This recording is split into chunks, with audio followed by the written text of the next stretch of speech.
एक मिसाल लेते हैं। हमारे पास एक बाइनरी एसिड HX है। यहाँ पर HX का मतलब हैलोजन है, यानी कि फ्लोरीन, क्लोरीन, ब्रोमीन या आयोडीन।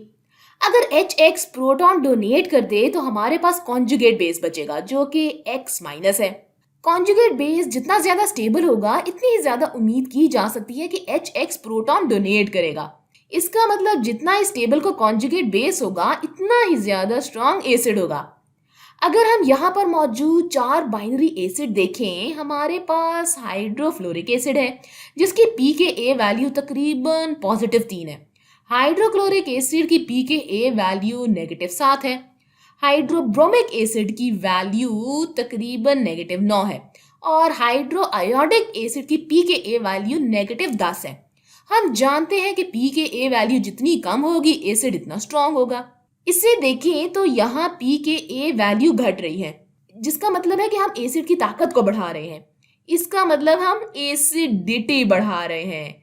यहाँ से ये पता लगा कि हाइड्रोआयोडिक एसिड सबसे ज्यादा स्ट्रांग एसिड है क्योंकि इसकी पी के ए वैल्यू सबसे कम है।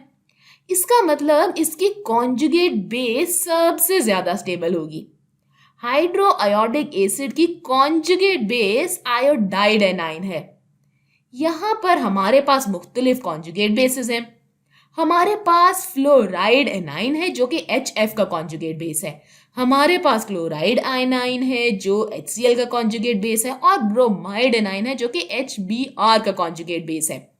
और ये आयोडाइड आयन है जो कि HI का कॉन्जुगेट बेस है। आयोडाइड एनाइन सबसे ज्यादा स्टेबल होगा क्योंकि हाइड्रोआयोडिक एसिड सबसे ज्यादा स्ट्रॉन्ग एसिड है। तो हम इस कॉन्जुगेट बेस की स्टेबिलिटी को आयन के हिसाब से भी बयान कर सकते हैं। याद रहे कि जब हम पीरियोडिक टेबल में नीचे की तरफ जाते हैं तो एनाइन का साइज बढ़ता है। अच्छा, ये कॉन्जुगेट बेस को स्टेबलाइज करने में क्यों मदद देता है? यहाँ हमें इस नेगेटिव चार्ज के बारे में जानना होगा। हमारे पास आयोडाइड एनाइन पर नेगेटिव चार्ज है। ये चार्ज बहुत बड़े हुजम पर फैला हुआ है जिसके नतीजे में एनाइन और ज्यादा स्टेबल हो गया है। तो याद रहे कि इलेक्ट्रॉन एक दूसरे को धकेलते हैं, लेकिन अगर हम नेगेटिव चार्ज को ज्यादा बड़े हुजम पर फैला देंगे तो नेगेटिव चार्ज बेहतर तरीके से स्टेबलाइज हो सकेगा। तो ये फ्लोराइड आयन से ज्यादा स्टेबल है। फ्लोराइड एनाइन पर नेगेटिव चार्ज एक बहुत कम हुजम पर मरकूज है। इस वजह से ये एनाइन आयोडाइड एनाइन के मुकाबले में डीस्टेबलाइज हुआ है। आयोडाइड एनाइन सबसे ज्यादा स्टेबल है, इसलिए सबसे ज्यादा प्रोटॉन डोनेट भी यही करेगा और इसलिए HI इन चारों में से सबसे ज्यादा स्ट्रांग है। यहाँ आप इस बात का ध्यान रखेंगे, ये हमारी पिछली वीडियो से मुख्तलिफ है जहां पर हमने इलेक्ट्रोनेगेटिविटी के बारे में बात की थी। वहां पर हम पीरियोडिक टेबल की एक ही पीरियड के एलिमेंट्स का मुआवजा कर रहे थे, इसलिए हम पीरियोडिक टेबल में दाएं जानिब जा रहे थे। और उस वीडियो में फ्लोराइड एनाइन सबसे ज्यादा स्टेबल था क्योंकि फ्लोरीन सबसे ज्यादा इलेक्ट्रोनेगेटिव एलिमेंट है और इस वजह से वो सबसे ज्यादा बेहतरीन तरीके से नेगेटिव चार्ज को स्टेबलाइज कर रहा था। लेकिन अगर आप पीरियोडिक टेबल में ग्रुप में नीचे की तरफ जाएंगे तो इलेक्ट्रोनेगेटिविटी कम होगी। लेकिन ये गालिब रुझान नहीं है क्योंकि अगर हम सिर्फ इलेक्ट्रोनेगेटिविटी को लें तो इस हिसाब से तो HF सबसे ज्यादा स्ट्रॉन्ग एसिड होगा, लेकिन असल में ऐसा नहीं है। जैसे जैसे हम पीरियोडिक टेबल के ग्रुप में इस तरफ जाते हैं तो पता लगता है कि एनाइन का साइज कॉन्जुगेट बेस की स्टेबिलिटी को तय करता है। तो जितना बड़ा एनाइन होगा वो नेगेटिव चार्ज को इतना ही स्टेबलाइज करेगा और इस वजह से कॉन्जुगेट बेस इतनी ही ज्यादा स्टेबल होगी। कॉन्जुगेट बेस जितनी ज्यादा स्टेबल होगी इतना ही ज्यादा उम्मीद की जा सकती है कि HX प्रोटॉन डोनेट करेगा और इसके नतीजे में एसिड स्ट्रांग होगा। हम पहले ही ये कह चुके हैं कि हाइड्रोआयोडिक एसिड सबसे ज्यादा स्ट्रांग एसिड है जिसकी pKa वैल्यू सबसे कम है।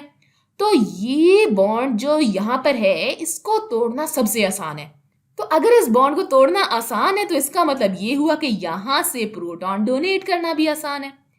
बाइनरी एसिड की बॉन्ड स्ट्रेंथ को समझने के लिए हमें बॉन्ड एसोसिएशन एनर्जी को देखना होगा, इसलिए हम इसे बॉन्ड एनर्जी या बॉन्ड एंथैल्पी कह सकते हैं।